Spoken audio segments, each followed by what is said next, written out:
Hi అండి, hello నమస్తే. ఈరోజు మనం ఎంతో టేస్ట్గా ఉండే కొత్తిమీర టమాటా పచ్చడి ఎలా తయారు చేయాలో తెలుసుకుందాం. ముందుగా గ్యాస్ ఆన్ చేసి గ్యాస్ మీద ప్యాన్ పెట్టి అందులో 4 టేబుల్ స్పూన్ల ఆయిల్ వేయండి. ఆయిల్ కొంచెం హీట్ అయ్యాక 1/2 కప్పు వేరుశెనగ గుళ్ళు తీసుకుని ఆయిల్లో దోరగా వేయించండి. తర్వాత మీరు తినే కారానికి తగ్గట్టు పచ్చిమిర్చిని కూడా వేసి దోరగా వేయించండి. తర్వాత 1 టేబుల్ స్పూన్ జీలకర్ర, 2 టేబుల్ స్పూన్ల ధనియాలు వేసి ఒక 2 మినిట్స్ వేగనివ్వండి.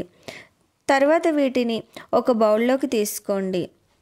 తర్వాత అదే ప్యాన్లో ముందుగా వేయించగా ఇంకొంచెం ఆయిల్ ఉంటుంది. అందులోనే 2 పండిన టమాటా ముక్కలను, 1 టీ స్పూన్ పసుపు, కొంచెం చింతపండు వేసి ఆయిల్లో బాగా వేపండి. టొమాటోలను ఇలా మెత్తగా అయ్యేలాగా మగ్గనివ్వండి. తర్వాత కడిగి పెట్టుకున్న కొత్తిమీరను కాడలతో సహా వేసి బాగా కలుపుకొని వేగనివ్వండి. అలా వేగాక 7-8 వెల్లుల్లి రెబ్బలను కూడా వేసి స్టవ్ ఆఫ్ చేయండి.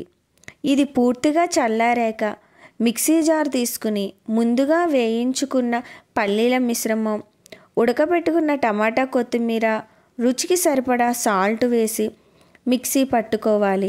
మరీ మెత్తగా కాకుండా ఇలా కొంచెం బరకగానే పట్టుకోండి. తర్వాత గ్యాస్ ఆన్ చేసి గ్యాస్ మీద ప్యాన్ పెట్టి 2 టేబుల్ స్పూన్ల ఆయిల్ వేసి తాలింపు దినుసులు వేసి వేగనివ్వాలి. తర్వాత 2 వెల్లుల్లి రెబ్బలు, ఒక 7-8 ఎండుమిర్చి ముక్కలు, కరివేపాకు కొంచెం వేసి తాలింపు వేగనివ్వండి.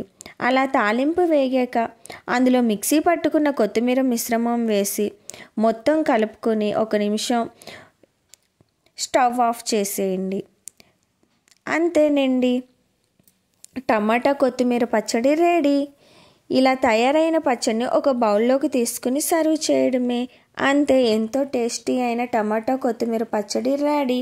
నా వీడియో మీకు నచ్చినట్లయితే నా ఛానల్ని లైక్ చేసి, షేర్ చేసి, సబ్స్క్రైబ్ చేయండి.